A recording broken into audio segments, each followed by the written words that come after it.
आप देख लो, एक तरफ तो हम ये कह रहे हैं कि स्व और पर इस तरह का भेद करने वाले छोटे लोग होते हैं, छोटे मन वाले होते हैं और बड़े मन वाले होते हैं, तो वो सबको अपना मान लेते हैं। समझ आ रहा है? और यहां क्या कह रहे हैं कि अगर आप स्व और पर को जितनी गहराई से जानोगे उतना ही आप दुनिया को सही ढंग से समझ सकोगे और दुनिया तुम्हारी होगी और तुम दुनिया के होगे। कहने से वसुधैव कुटुंबकम तो नहीं हो जाएगा, आप कितना ही कोशिश कर लो, ये सारी की सारी वसुधा हमारे लिए कुटुंब बन जाए या हम इसमें कुटुंब पने का भाव कर लें तो हम सबके लिए हित कर दें, हम कितना ही भाव करें, सब अपने हैं तो भी अपने नहीं हो सकते हैं। इस भाव से अगर हम बाहर दृष्टि डालेंगे, पहले हमने निश्चय कर लिया हो, क्या निश्चय?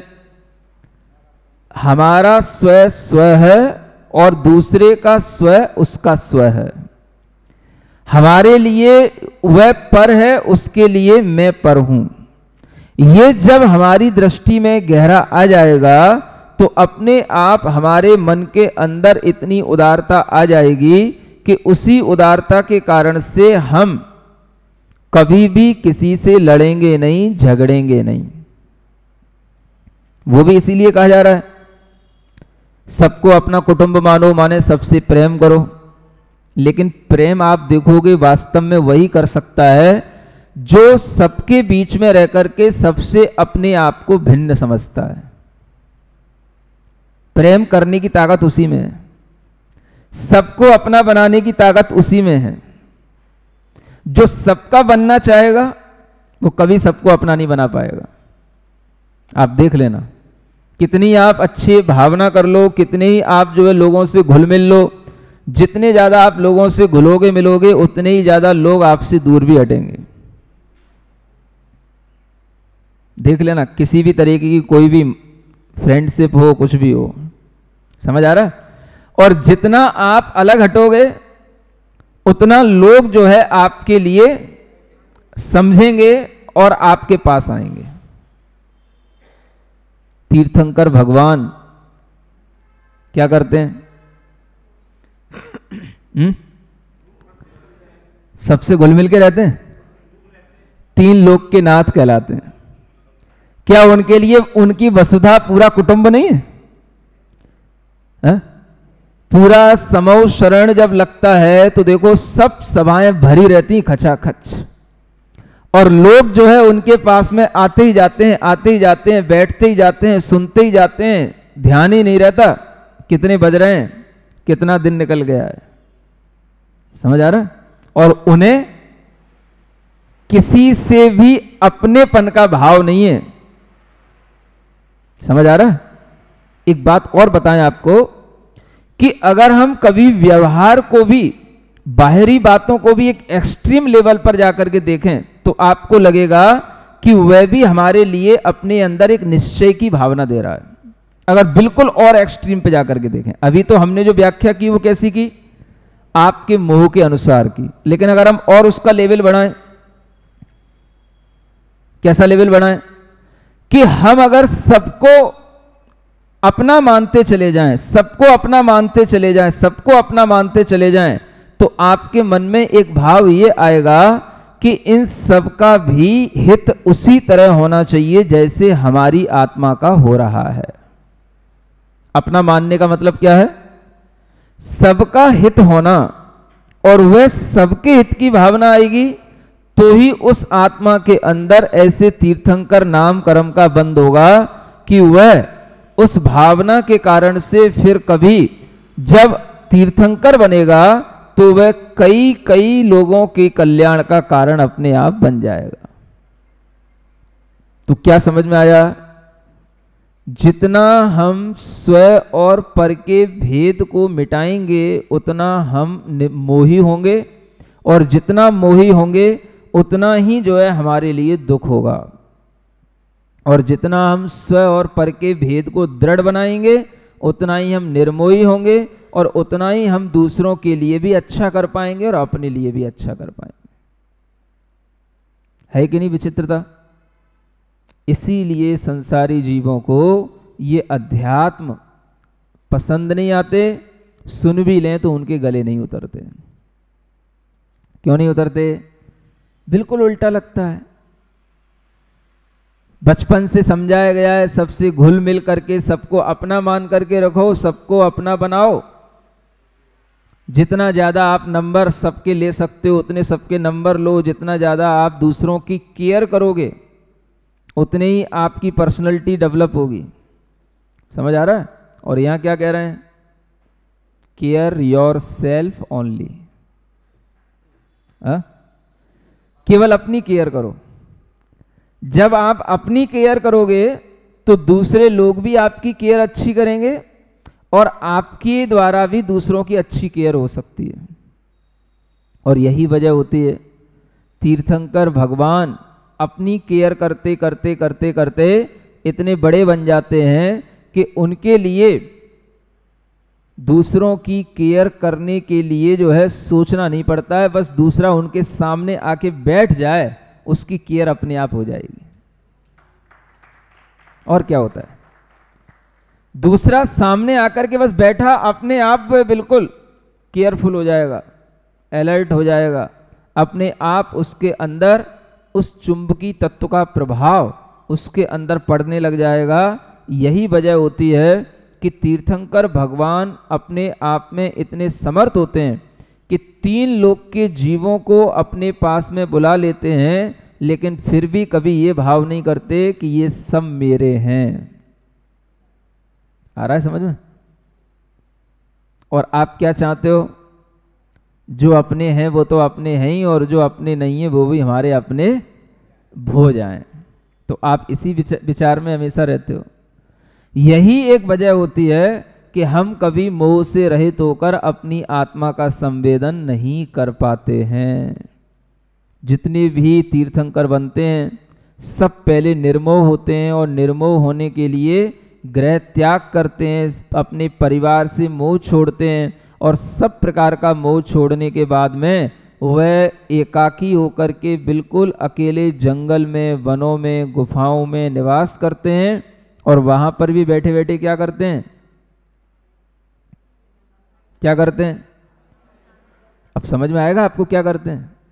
बस निज को निज, पर को पर जान, बस इतना ही करना है और कुछ नहीं ज्यादा करना है। भावना पढ़ते हो ना?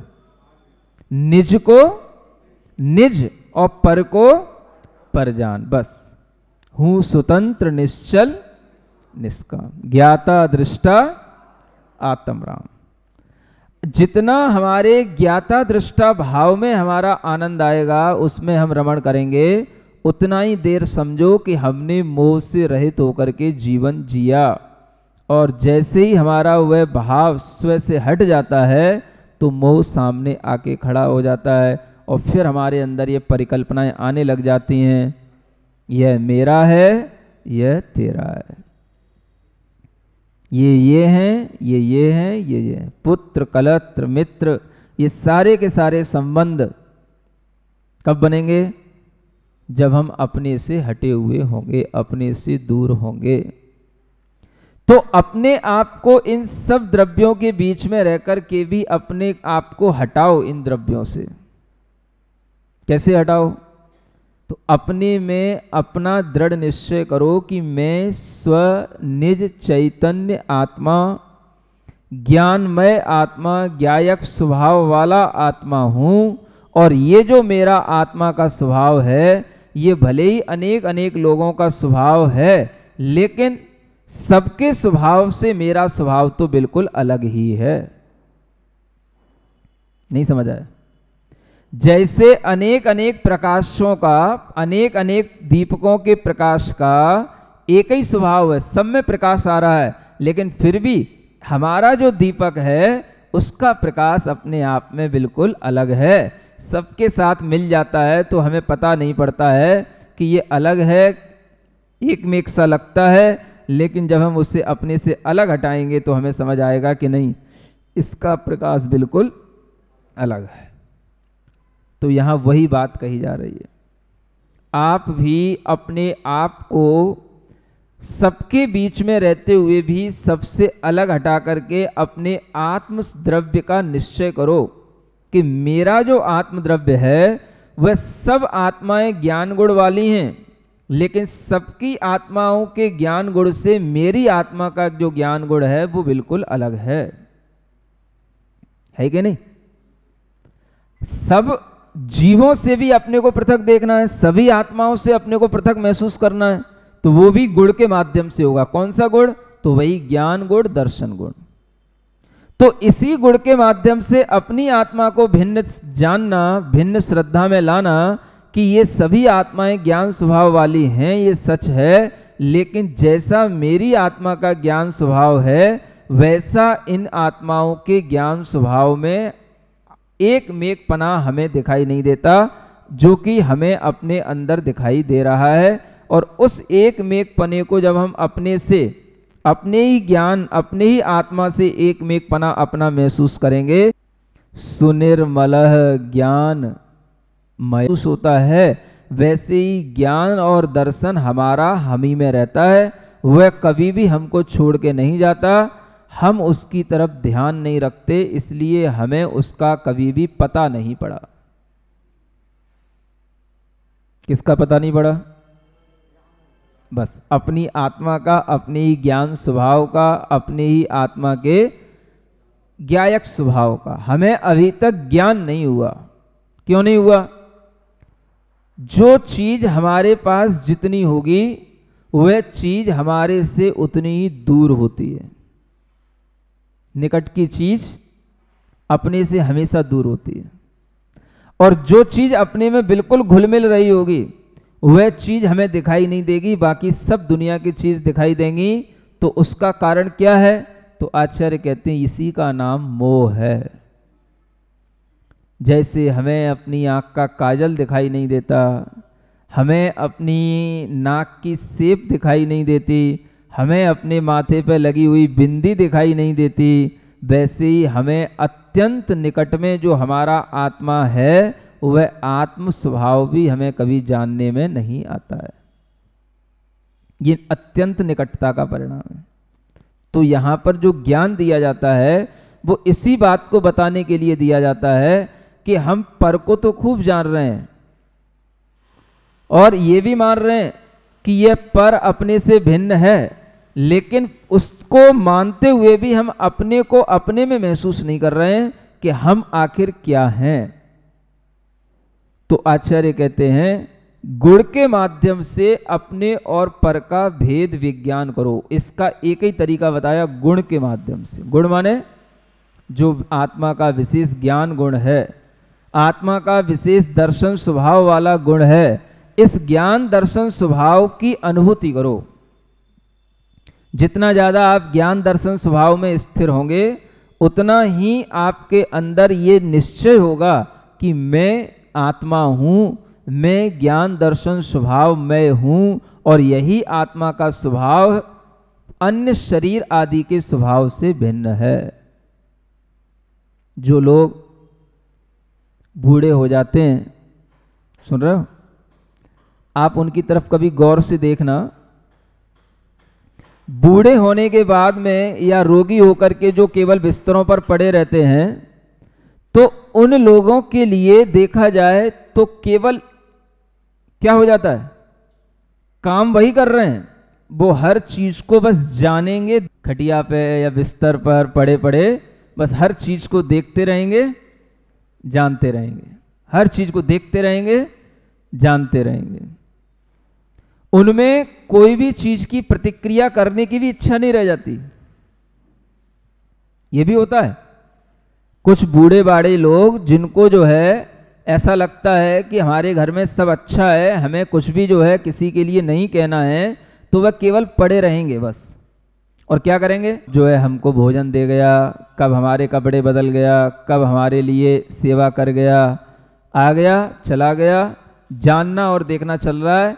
लेकिन उनके अंदर जो है कुछ भी तरीके से और भी कोई जो क्रिया होती है कि हम उसका एहसान जताएं या एहसान माने, ऐसा कुछ नहीं, सिर्फ वो जानना देखना सामान्य भाव में करते रहते हैं। सुन रहे हो, अत्यंत वृद्ध जो घरों में लोग होते हैं उनको आप देखना। चीजें वही हो रही होती हैं। अध्यात्म का मतलब क्या है, आत्म कल्याण का मतलब क्या है, सिर्फ इतना सा है कि अभी तक हम पर को जान रहे थे, पर को देख रहे थे, अब हमें स्वयं को जानना है, स्वयं को देखना है। बस इसका नाम अध्यात्म है और इसी का नाम आत्म कल्याण है, बस और कुछ नहीं है। अंत अंत तक हमारी आंखें थकती नहीं है। हम दूसरों को देखते जाएंगे, दूसरों को जानते जाएंगे। हाँ बेटा आ गया, बेटा ने मुझे उठा लिया, मेरी करवट बदल गई, मुझे पानी दे दिया, मुझे भोजन करा दिया, सब जानने में आ रहा है और कुछ नहीं हो रहा है। सब जानना, सब देखना, सब देखने में आ रहा है। उसी अवस्था में, उसी वृद्ध अवस्था में, उसी दशा में क्या करना, बस अगर कोई इतनी समझ दे दे कि आप आंखें खोल करके जैसे दूसरे को जान रहे हो, दूसरे को देख रहे हो, ऐसे ही आंखें बंद करके केवल स्वयं को जानो, स्वयं को देखो, अपने आप को जानो, अपने आप को देखो। क्या होगा, सब हो जाएगा। संलेखना कराने की जरूरत नहीं, अपने आप संलेखना हो जाएगी। समाधि मरण के लिए कुछ भी प्रयास नहीं करने पड़ेंगे, अपने आप हो जाएगा। मोह तोड़ने के लिए कुछ भी उपदेश नहीं देना पड़ेगा, अपने आप टूट जाएगा। टूटा ही हुआ। आंखें खोली, मेरा बेटा, मेरा घर, मेरापन तो सब में आ ही रहा है। ये बात अलग है कि हम उसको जान रहे हैं, देख रहे हैं, लेकिन अपने मम के साथ भी जान रहे हैं, देख रहे हैं, ये भी उसको मालूम है। और जैसे ही आंख बंद करते हैं तो मेरापन छूट जाता है। कभी भी दादाजी को समझाओ, दादी जी से कहो, दादी माँ अब आंखें खोल के बाहर ज्यादा मत देखो, बाहर ज्यादा मत जानो, भीतर ही भीतर अपने आप को अनुभव करो कि ये मेरा जो ज्ञान स्वभाव वाला आत्मा है, यह आत्मा ही मैं हूं। बाकी ये शरीर की जो स्थिति परिस्थिति बन रही है वह तो मैं देख ही रही हूं, इस पे तो मेरा बस है ही नहीं। अगर मेरा बस है तो किस पर है, अपने ही स्वभाव पर है, बस इतना ही बस रह जाता है। अपने शरीर पर भी अपना बस नहीं चलता। हम उठना चाहते हैं, उठ नहीं पा रहे। हम करवट बदलना चाहते हैं, करवट बदल नहीं पा रहे। अपने शरीर पर भी अपना बस नहीं है। किस पर अपना बस रह जाता है, बस मैं चैतन्य आत्मा हूं, इसमें कहीं कोई रुकावट पैदा करने वाला नहीं है। कान भर अच्छे हो, समझ आ रहा है? हाँ, इसीलिए कहा जाता है समाधि के समय पर कान अच्छे होने चाहिए। हाँ, आंख अगर अच्छी नहीं भी होगी तो भी चल जाएगा, आंखें कमजोर होंगी तो चल जाएगा। कमजोर आंख वाला समाधि भी अच्छी से ले सकता है, लेकिन अगर कान में श्रवण शक्ति में कमजोरी आ जाती है तो एक बड़ी जो है ना, उसको समझाने के लिए दिक्कत हो जाती है। क्योंकि जैसे जैसे वो असमर्थ होगा, लेटा रहेगा, तो आंखें तो बंद रहेंगी, तो उसको जगाने के लिए जो है हम हाथ पैर से हिला करके उसको जगा तो देंगे, लेकिन अब जगाने के बाद में हमें उसको भीतर से चैतन्य करना है, सावधान करना है कि वो मोह ना करे, किसी से राग ना करे, अपने स्वभाव में रहे। तो उसके लिए कान में ही जो है बात पहुंचानी जरूरी होती है। समझ में आ रहा है कान का कितना महत्व है? जीवन भर समझ में नहीं आएगा, जब आप समाधि संलेखना को धारण करोगे तो समझ में आएगा। बुढ़ापे में, रोग में, जब अपने सामने कोई नहीं होता है, उस समय पर भी कोई जब अपने को आकर के अपनापन दिखाता है तो उस समय भी लगता है चलो कोई है हमारा सहारा देने वाला। हा? लेकिन उससे भी बढ़कर के चीज क्या होती है, जब हमारे कान अच्छे हों और उन कानों में कोई हमें ये बात बताए, निज को निज पर को पर जान, हूं स्वतंत्र निश्चल निष्काम। तुम स्वतंत्र हो, पर द्रव्य के साथ, शरीर के साथ रहकर के भी परतंत्र नहीं हो गए हो, तुम स्वतंत्र हो। स्वतंत्र का मतलब ही होता है अपना तंत्र, अपना स्वभाव, अपना द्रव्य अपने ही पास में है, वो कहीं नहीं गया। और इसका जितना जितना गहरा विश्वास होगा, अपने आप आपको भीतर से आत्म संतुष्टि आएगी और आपके लिए जितनी भी तड़फ होगी वो सब तड़फ शांत हो जाएगी। जैसे ही आप ये महसूस करोगे कि मेरा द्रव्य मेरा अटूट है, ध्रुव है, निश्चित है, वह तीनों काल में कभी भी बिगड़ता नहीं है। ऐसा अपने आत्म द्रव्य का निश्चय आप किसी भी उम्र में कर सकते हैं। हम तो कहते हैं अगर बुढ़ापे में भी ये निश्चय हो जाए तो समझ लो पूरा का पूरा जीवन सफल हो गया। लेकिन बुढ़ापे में कराने वाला कौन कराए? कोई साथ नहीं देता, कोई जानकार अपने आसपास होता नहीं, और अगर होता भी है तो उसके अंदर ये भाव आता नहीं कि हम इनके ज्ञान दर्शन को इस रूप में डाइवर्ट करें। और कुछ नहीं करना है, जानने देखने की शक्ति बराबर काम कर रही है, क्योंकि जो शक्ति है वो तो काम करेगी। उसका परिणमन पर की ओर है, बस उसको स्व की ओर लाना है। धारा जो बाहर की ओर बह रही है उसे भीतर की ओर लाना है।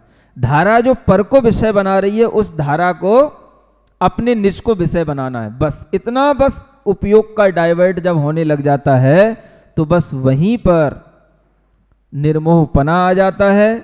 आत्मा आत्मा को महसूस करता है और उसी का नाम है अपने निज शुद्ध आत्म स्वभाव में रुचि पैदा होना। समझ आ रहा है?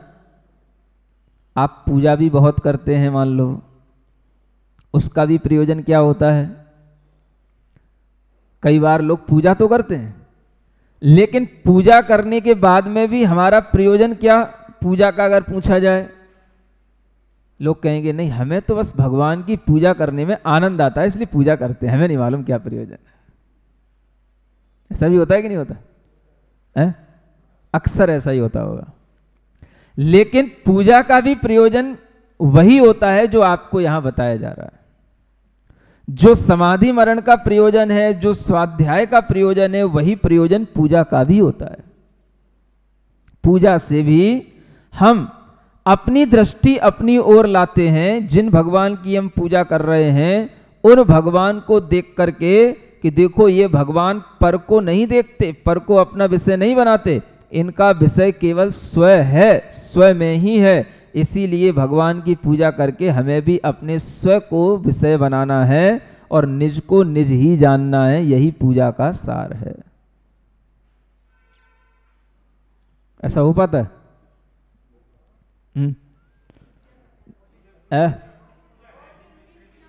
कोई रोज की पूजा में नहीं होता, तो कभी कभार किसी पूजा में अगर अपने अंदर ये भाव आता है तो वह पूजा का भाव सही अपने लक्ष्य की ओर ले जा रहा है, यह समझना चाहिए। और ये होना भी चाहिए। लक्ष्य क्या? लक्ष्य तो यही है, निज को निज पर को पर जान। कह तो लेगा, सुन रहे हो, और ये मान लेगा कि हाँ जानता हूं, मैं तो मैं ही हूं, तुम तो तुम ही हो, ये भी कर लेगा। लेकिन वह भी दृष्टि नहीं है। यहां क्या कह रहे हैं? अपने आत्म स्वभाव का निश्चय कर, आंख बंद करके दृढ़ होकर के, इसी को बोलते हैं भेद विज्ञान तय सिद्धा सिद्धा ये किल केचन, तस्यै अभाव तो बद्धा बद्धा ये किल केचन। जो इस तरह का भेद विज्ञान करेंगे वो तो सिद्ध बन जाएंगे, और जो इस तरह का भेद विज्ञान नहीं करेंगे वो कभी सिद्ध नहीं बन पाएंगे। ये लिखा हुआ है, समझ आ रहा है? अब जिस स्थिति में यहां बात कही जा रही है उस स्थिति में आप देखेंगे तो ना तो पूजा से भेद विज्ञान होता है, ना स्वाध्याय से भेद विज्ञान होता है, ना मुनि बनने से भेद विज्ञान होता है, और ना गृहस्थों की प्रतिमाएं ले लेने से भेद विज्ञान होता है। भेद विज्ञान तो भेद विज्ञान करने से ही होता है। क्या समझ आ रहा है? भेद विज्ञान, हाँ, उसी बात को यहां आगे कहने वाले हैं। इस गाथा का जो पद्यानुवाद है उसको पढ़ते हैं, फिर देखते हैं। कालादि द्रव्य गण को उसके गुणों से, शुद्धात्म द्रव्यपन को अपने गुणों से, सत्शास्त्र के मनन से बस जानता है, निर्मोह भाव कब हो यदि कामना है। निर्मोह भाव की अगर कामना इच्छा रहती है तो सत्शास्त्रों के द्वारा, माने जिनेंद्र भगवान के इस मार्ग के द्वारा स्वयं और पर को वह अच्छे ढंग से जानने लग जाता है। उसी को आचार्य देखो आगे क्या कहते हैं, सत्ता संबद्ध दे सविशेषे जो ही नेय सामंडे, सद्दह दिन सो समणो तत्तो धम्मो न संभवति। आचार्य कहते हैं जो सत्ता से संबद्ध और अपनी विशेषताओं के साथ में श्रामण्यपने के माध्यम से भी इस तरह से अपने को नहीं जानता है, उसके अंदर धर्म नहीं होता है। क्या समझ आ रहा है? सब कुछ हुआ लेकिन ये नहीं है तो कुछ नहीं है। इसीलिए कहा था कि जब तक हम किसी भी चीज को जान रहे हैं, देख रहे हैं, तब तक हमारे लिए धर्म नहीं होता, लेकिन जब हम केवल अपने को जानते हैं, अपने को देखते हैं, तब वह हमारे लिए धर्म होता है, जो यहां कहा जा रहा है। अब वो धर्म कौन सा है? चाहे आप कोई भी बाहरी क्रिया करो, कोई भी बाहरी कार्य करो, कितना ही व्रत संयम तप करो, आचार्य कुंदकुंद देव की दृष्टि कहाँ है?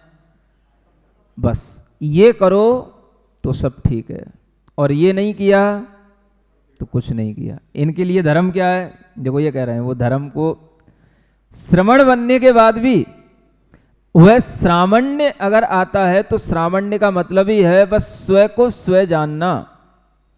उस अनुभूति में, उस भेद विज्ञान में लग गया, तब तक ही वह उसके अंदर धर्म है, और जैसे ही उसने वो भेद विज्ञान छोड़ दिया वो धर्म नहीं है। समझ आ रहा है?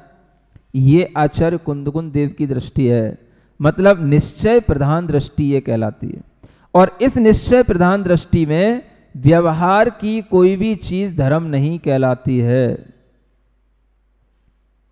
इसलिए ही कई लोग व्यवहार की क्रियाओं को धर्म नहीं मानते हैं। समझ आ रहा है? लेकिन वह भी उनकी एकांगी दृष्टि कहलाएगी यदि वह निश्चय और व्यवहार दोनों को समझेंगे नहीं तो। ये निश्चय से धर्म है और वह व्यवहार से धर्म है, लेकिन अगर निश्चय वाले धर्म को हम ही एकांत रूप से मान करके इसी को धर्म मानेंगे तो व्यवहार का धर्म हमारे लिए बिल्कुल छूट जाने के कारण से या बिल्कुल इस विपरीतता के कारण से वह हमारे लिए अधर्म जैसा लगता है। लेकिन वह अधर्म तब तक ही होता है जब तक उसका लक्ष्य निश्चय से नहीं जुड़ा होता है। अगर उस व्यवहार धर्म का लक्ष्य भी निश्चय से जुड़ा हो तो वह भी हमारे लिए धर्म हो जाता है। इसका खुलासा फिर बाद में करेंगे। नीचे का पद्य पढ़ते हैं। सारे पदार्थ सविशेष समान सत्ता, जो जानता न इनको जिन,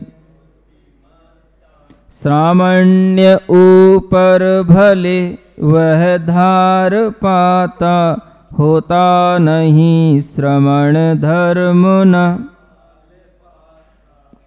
इसका और विशेष खुलासा आगे होगा। आज के लिए केवल 2 मिनट बैठेंगे सीधे।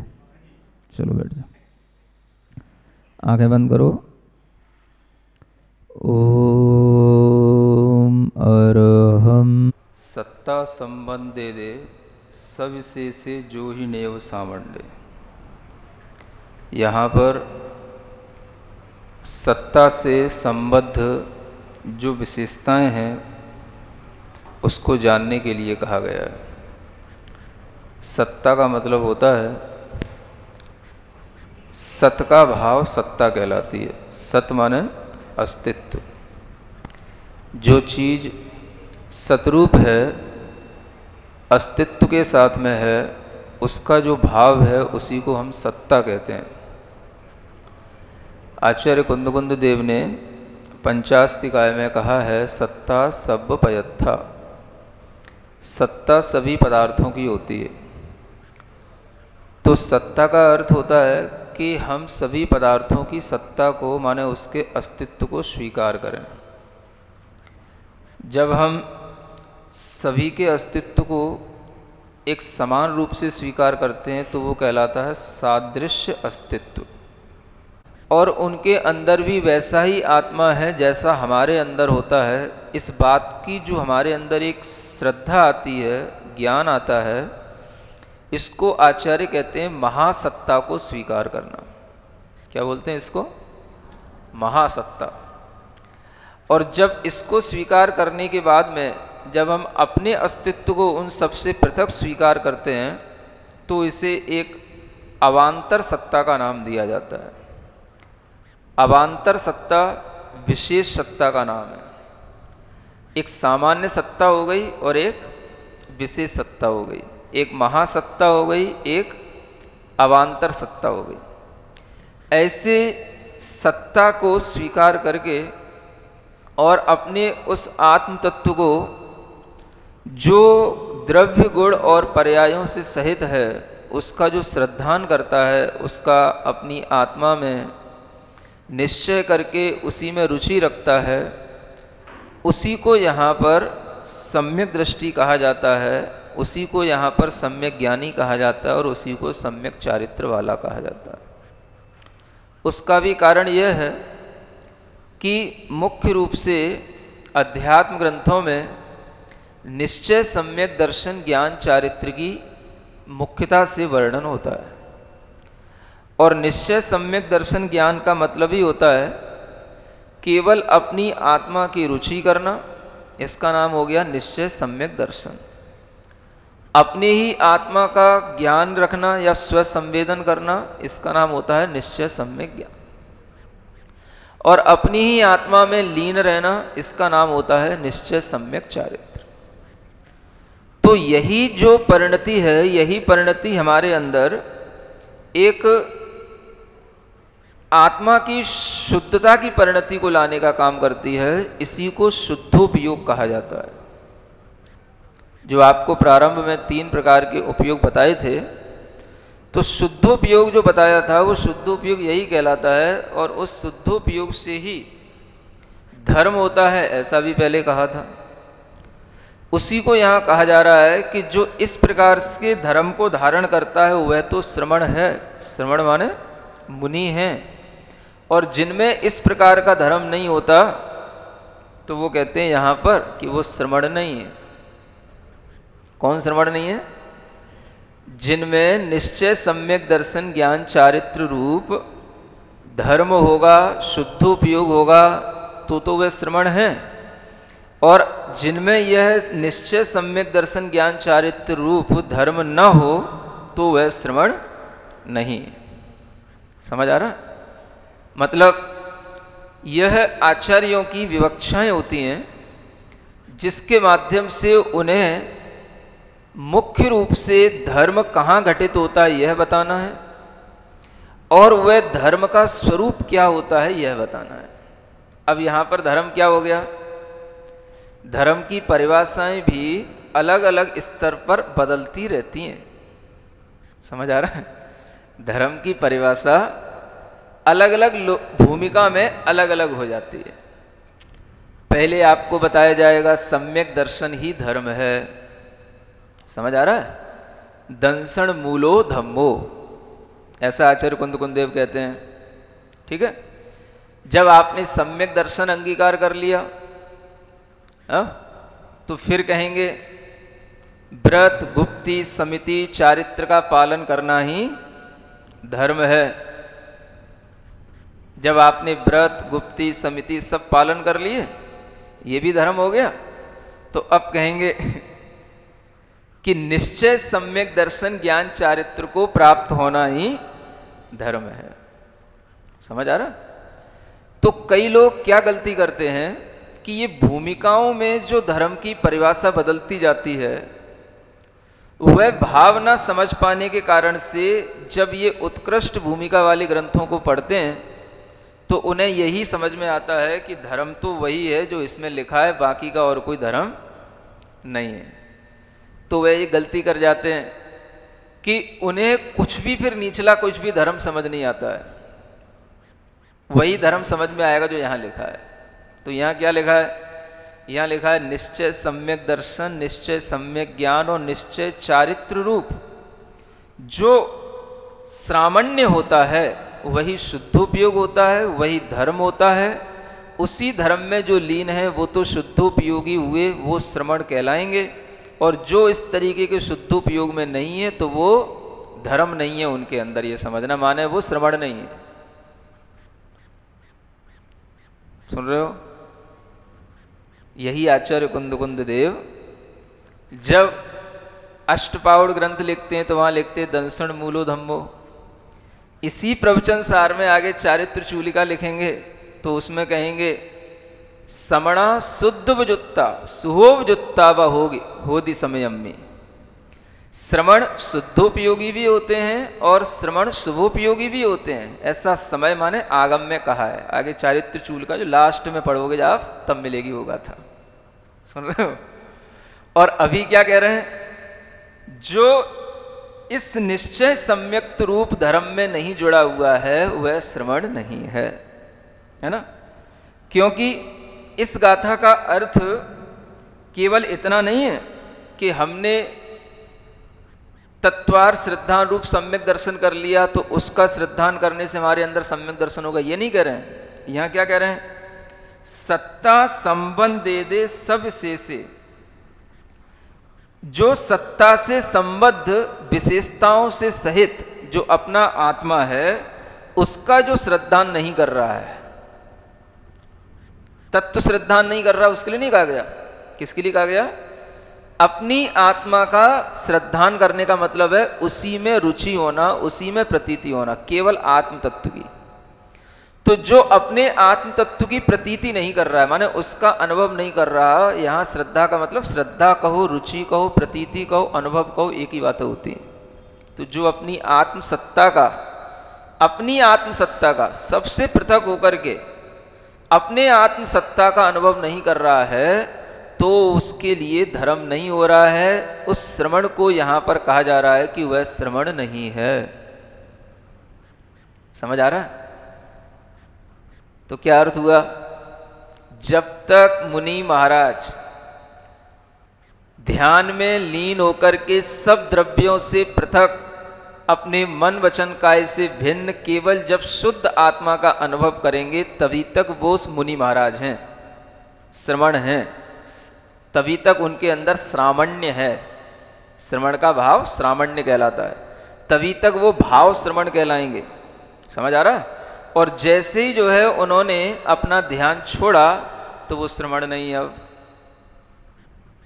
क्या हो गए? वो गृहस्थ हो गए। इन्हीं से पूछे हम, आचार्य कुंद देव से ही पूछे क्या हो गए? अब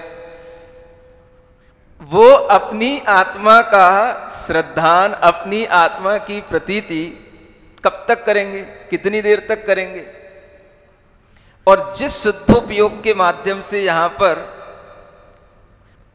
आत्मा के वीतराग चारित्र की उपलब्धि बताई जा रही है, वो शुद्धोपयोग रूप वीतराग चारित्र तो पंचम काल में होता ही नहीं है।